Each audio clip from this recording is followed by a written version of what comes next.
윤 대통령도 그에 합당한 책임을 법적 책임 반드시 져야 하지만 그렇다고 민주당이 그동안 해왔던 게 전부 다 잘했다라고 할 수는 절대 없는 거니까 그 얘기는 당연히 해야죠. 그죠? 그렇죠. 예. 자 그리고 형님 아까 말씀하셨던 것처럼 기사 좀 띄워주세요. 한덕수 권한대행을 탄핵한다네요. 내일 표결 할 거예요. 가능하다고. 예, 할 거예요. 거의 한다고 봐야지. 근데 저 궁금한 게 무슨 사유예요? 탄핵 사유가? 그러니까 또 민주당이 저희 당의 논리가 있잖아요. 네. 같은 권한대행이라도 네. 행정 수반으로서의 일을 했냐, 음. 국가원수로서 했냐, 뭐 이런 것까지 저희가 하니까 아예 네. 아, 이건 됐고 그러면 아예 총리로서 했던 걸 가지고 탄핵을 하자. 총리 권한대행 이전에 12월 14일 이전에 했던 행위를 네. 가지고 탄핵을 하자 이렇게 된 거예요. 네. 그러니까 아마 이겁니다. 12월 3일 날 비상계엄 발령할 때 네. 그때 국무회 심의를 거치잖아요. 그렇죠. 그때 참여했던 사람이니까 음.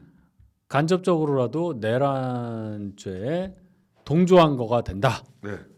또는 그 국무회의가 심의 과정이 부서도 없었고 절차적 하자. 그런 네. 게 있으니까 그 절차적 하자를 시정하지 않은 치유하지 않은 것까지 포함해서 이 엄중한 사안에 대해서 부주의했다. 뭐 이런 것까지 해서 탄핵을 건 걸로 알고 있어요.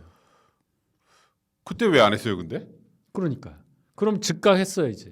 그러니까 결국 닦아놓고 얘기하면 오늘 이것 때문에 그런 거 아니에요? 그렇죠. 임명 안 한 거. 헌법재판관 임명 안 하니까 구실을 그걸로 거는데 그러니까 민주당의 이 박약한 논리가 어디서 나오냐면 박범계 의원이 대표적으로 최상목 경제부총리가 네. 한덕수 권한대행 대신에 승계해서 권한대행 해야 된다는 논리를 말한 게 네. 지금 제일 유력하게 보도가 되거든요. 뭐라고 그랬냐면 아니, 최상목이 낫다. 왜냐? 최상목은 경제부총리인데 지금 탄핵 사태 이후에 가장 경제적으로 걱정 제일 많이 하면서 활동을 많이 했고 회의도 많이 했고 그다음에 그 비상계엄 할 때 그 국무회의 때 가장 반대를 세게 했고 제일 먼저 그 자리를 박차고 나왔다. 우리 인정할 수 있어. 뭐 이 얘기를 하는 거예요. 근데 일단 제가 아까 정족수 얘기는 좀 이따 또 해드리겠지만 한덕수 권한대행이 만약에 이제 저는 민주당이 저걸 계속 밀어붙일 수 있을지도 자기들도 고민이 좀 있을 것 같은데 이따가 여론 얘기도 좀 하겠지만 근데 밀어붙여서 이제 탄핵을 했다 치죠. 네. 이제 의결 정족수 문제는 좀 이따 얘기한다 그랬으니까. 근데 지금 그 박범계 의원이 그렇게 사랑하시는 최상목 경제부총리가 권한대행의 권한대행이 또 되면 그분은 받을까요? 정부 논리가 섰잖아요 이미. 안 받잖아요 그러면. 법과 원칙과 여러 가지 국민적 어떤 뭐 기대나 이런 것을 봤을 때 불편 부당해야 한다. 근데 법 규정이 없는 거예요. 대통령 권한대행도 임명할 수 있다는 어떠한 법 규정도 없어요. 네. 그러니까 나중에 뭘 하더라도 누가 이견을 제시할 수 있고 네. 막 그렇잖아요. 잡음이 일어날 수 있잖아요. 그렇죠. 그러면 안 되니까 여야가 이걸 합의해서 하면 그런 것들을 다 해소할 수 있지 않느냐 이 얘기 한 건데 이걸 탄핵 사유로 거의 간접적으로 뭐 밑에 깔려 있는 기본으로 들고 있으니 최상목 부총리가 권한대행 된다고 해서 이게 바뀔 리가 있겠습니까? 그리고 한덕수 총리가요 경제수석에다가 경제부총리 십몇 년 전에 다 한 사람이에요. 사실 한덕수 권한대행을 탄핵을 하면 우리나라 외교나 경제나 이런 건 거의 최악의 상황이 될걸요? 그럼요. 보세요. 미국이 또 많은 우방들이 한덕수 권한대행 체제를 지지하고 안정되게끔 도와주겠다고 천명한 것 중에 하나는 한덕수 권한대행의 그 엄청난 경력과 경륜 때문이에요. 그렇지. 한덕수 총리는 권한대행은 주미대사도 했어요. 경제부총리도 맞아요. 하고 경제수석도 하고 총리를 두 번째 하고 이러한 경험이 그래도 임시체제긴 하지만 한국이라는 이 선진국 큰 나라를 이끌 수 있는 그런 믿음을 줄 수 있는 사람이다라고 인정을 받는 겁니다. 그렇죠. 최상목 부총리가 뭐 경력이 떨어진다 그런 뜻은 아니에요. 이미 한덕수 총리로 가는 것을 열흘 이상 지금 다른 나라에서도 알고 있는데 아니 이걸 또 바꿔버리면 우리나라 뭐가 되냐고요. 과거에 베네수엘라가 대통령이 2명이 저기 있었어요. 국회의장이 자기가 과도 대통령이라 과이든가 그 사람이 네. 그러면서 대통령 2명 있을 때가 있었다고 어. 몇 년 전에. 예. 진짜 아 우리가 그 급은 만만치 않네. 아니잖아요. 이게 대통령도 아니고 권한대행이 동시에 2명이 있을 수가 있어요 지금 가처분을 걸면은 이 말이 됩니까 이게? 그냥 골 때린 상황이 되는 거예요.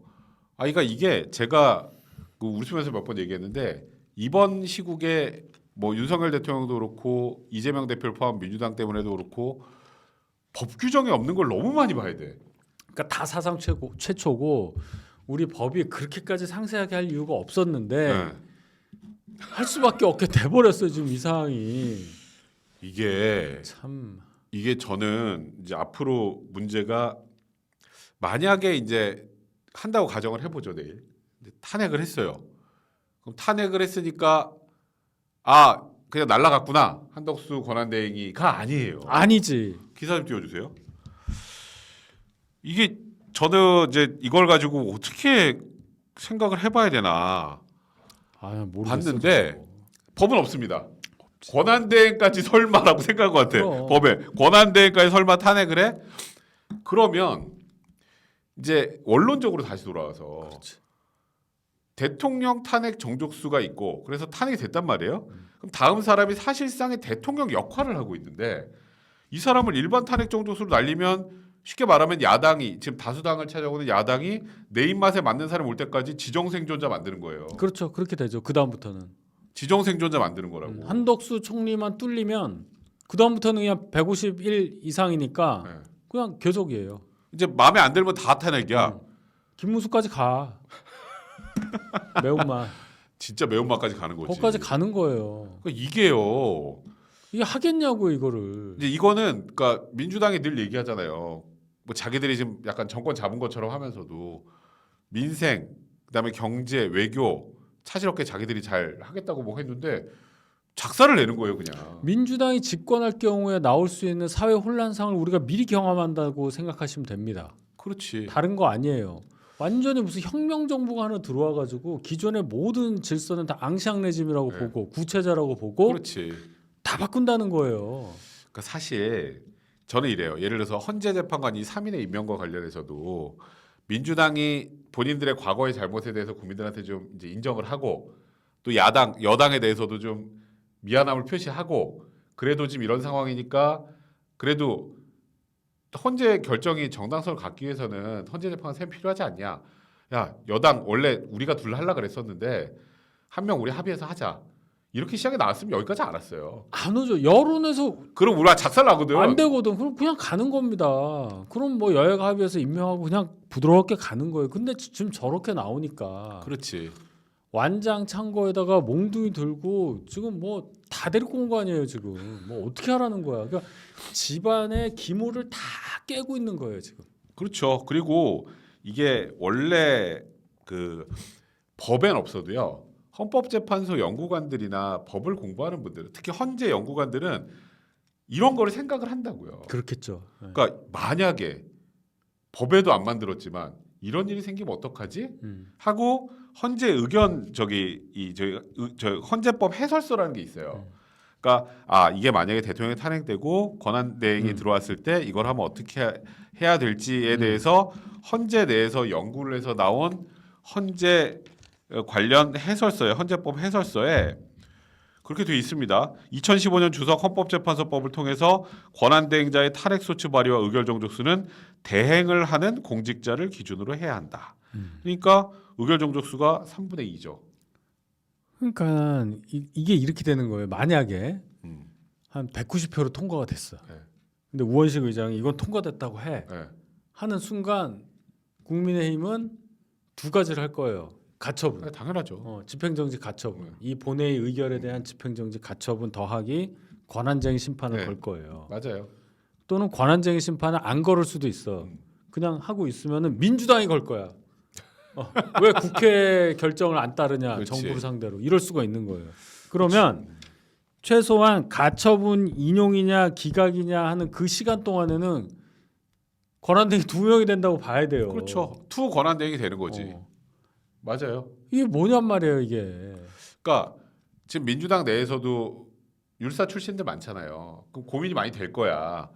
그러니까 일단은 자기들이 꽝꽝꽝하고 우원식 뭐 국회의장이 꽝꽝꽝 때리면 통과는 되나? 형님 말씀처럼 대통령실에서 지금 뭐 지금 이제 권한대행 측에서도 그렇고 국민의힘 측에서도 당연히 이거 가처분 할 거거든요.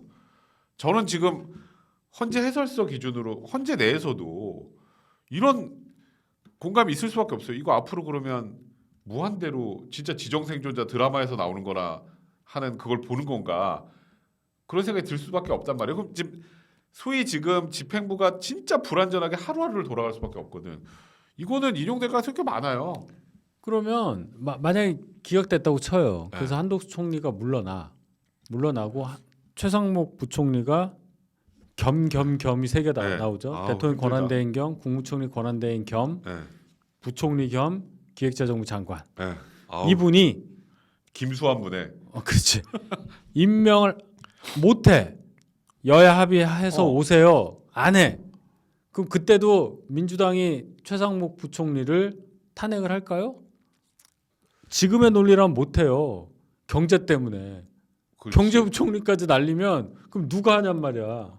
이 경제는. 그러니까 못해요. 민주당 스스로 논리가 없기 때문에 갇혀버린단 말이에요. 그리고 국민들이 뭐라고 그랬어요? 니는 뭐하냐? 니네 정말 평생 야당하는 DNA밖에 없는 애들 맞구나. 그렇지. 이렇게 되는 거예요. 지금 야당할 생각만 하니까 이러는 거지.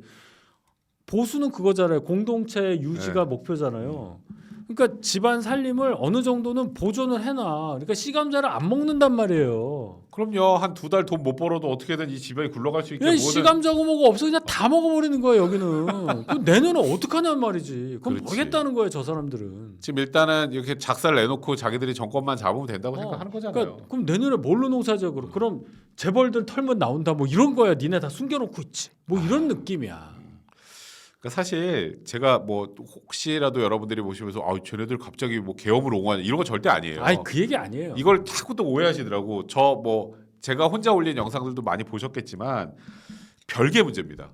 그리고 이거는 아마 한동훈 대표가 당 대표 있었다고 하더라도 분명히 문제제기 할 만한 문제예요. 네. 이거는 그러니까 민주당이 잘못한 거를 지적하지 않고 그냥 그래 이렇게 프리패스를 열어주자는 건 절대 아니잖아요. 그렇잖아요. 그 부분을 분명히 좀 이해를 할 필요가 있지 않을까 생각이 들고 제가 오늘 굉장히 묘한 여론조사 결과를 하나 갖고 왔어요. 기사 좀 띄워주세요. 이거 보셨죠? 네. 그러니까 이게 상식적으로는 이해가 안 되는 거거든요. 모르겠어요. 그리고 아직은 이 여론조사 공정이라는 곳에서 한 것 말고 또 이렇게 많이 올랐다고 하는 데가 있는지 잘 모르겠는데 일단 대통령의 지지율이 탄핵 전보다 더 올랐어. 그럼 이제 윤석열 대통령이 잘했으니까 올랐다가 아니잖아요. 이거는 반사죠. 반사. 그치 반사. 반대되는 얘기죠. 저게 이제 무슨 얘기냐. 음. 두 가지로 저는 생각을 해요. 윤 대통령이 계엄까지 발동하고 탄핵 사태까지 우리가 이르게 된 큰 원인 중에 하나가 네? 물론 윤 대통령의 오판도 있지만 민주당이 자극한 거 정말 맞네 라는 게 하나가 있을 거고 네. 또 하나는 그 뒤에 벌어진 탄핵 사태 이후에 보여준 민주당의 지금 말씀드리는 이러한 지금 우리 하고 있는 급발진 거. 네. 여기에 대해서 안 되겠다 그렇지. 이런 반작용이 있는 거예요. 민주당은 요거를 진짜 정확히 봐야 됩니다. 지금 이재명 대표가 거의 집권한 것처럼 얘기를 하지만 민주당 당 지지율보다 10%포인트 정도 빠져요. 개인 지지율이. 이 뭘 얘기하는 말이에요 지금. 그게 되게 재밌더라고. 민주당 지지율이 막 뭐 리얼미터 같은 50이 넘는데 30 몇 퍼센트 갇혀 37 있잖아요. 뭐 이러잖아요. 거기는 거의 사실 후보 하나인데. 이게 뭘 의미하냔 말이에요. 그렇지. 나는 이재명은 싫어. 라는 게 민주당 지지층 내에서도 상당히 있단 말이라는 그렇죠. 거잖아요. 한 4명 중에 민주당 4명 중에 한 명은 난 이재명은 아니야가 있는 거잖아요. 그렇죠. 그럼 맞아요. 전체 국민으로 따지면은 어마어마한 겁니다. 그래서 결론은 지금 헌재 재판관 구성도 안 돼 있고 뭐 여러 가지 지금 복잡하잖아요. 조기 대선 있을지도 일단 모르는 겁니다. 그렇죠. 좀 언제 할지 계속. 정말 모르잖아요. 이재명 대표한테 꽃길은 없어요. 그렇죠. 없습니다. 맞아요. 굉장히 그걸 좀 상징적으로 보여준 여론조사가 아닌가. 바로 이거예요. 과거에 보면 박근혜 전 대통령 때는 뭐 거의 지지율이 막 5%막 이렇게 갤럽 기준 4%까지 내려갔었어요. 그렇게 갔었는데 지금 이 여론조사 추이를 보면 야 진짜 저도 늘 얘기하는 것처럼 지금 이 비상계엄이라는 건 절대 있을 수도 없고 있어서 안 될 일이라고 생각하지만 야, 민주당 저것들 해도 너무하네. 그래요. 그 그게 역풍, 깔려 있는 거예요. 그 역풍. 지금 이재명이 집권한 상황을 가상으로라도 느낄 수 있는 상황이 지금 이 상황이잖아요. 그렇지. 미리 프리뷰를 보고 있는 거잖아. 그렇죠. 사전 체험. 근데 사전 체험. 이게 지금 병맛이잖아요. 심한 병맛이죠. 이게 뭐만 하면 그냥 탄핵이고 그러면 만약에 집권을 했어. 자, 대통령도 민주당 이재명. 그다음에 국회가 190석이야. 아우. 그 뭐 나라가요 어떻게 되겠어요? 한번 생각을 해보세요. 일단 저 공직선거법상 허위사실 공표죄는 사라지겠죠. 뭐 뭐든지 그렇게 다 바뀌지. 그다음에 이제 재판 받으라 그러면 일단 아 그래 법을 없앨게. 재판 빨리 된 다음에 다 사면 복권 시킬 거란 말이에요. 그렇지. 이제 그런 냄새가 너무 나잖아. 아니면 너무 법을 나요. 또 바꿔. 꼭 네. 대법원 확정 판결 없어도 사면 복권 가능하다고 바꿀 수도 있어. 그러니까 지금 뭐 저희가 이 전반부에 말씀드린 거 제가 그런 얘기 했었잖아요. 시작할 때 이거는 아마 뭐 한동훈 대표를 지지하건 혹은 윤석열 대통령을 지지하건 누구든 간에 보수 유권자라면 다 공감할 만한 얘기가 아닌가. 그렇죠. 제가 제가 생각이 좀 들어요. 무슨 지금 뭐 친윤, 비윤, 뭐 친한 뭐 이런 거 지금 얘기하는 거 아니잖아요. 그렇죠. 예. 그러니까 이게 아이고 얘네들이 갑자기 또 비상계엄을 또 옹호하는 걸로 돌아섰네라는 그런 얘기가 이상한 아닙니다. 착각은 하지 그런 마시길. 얘기가 아닙니다.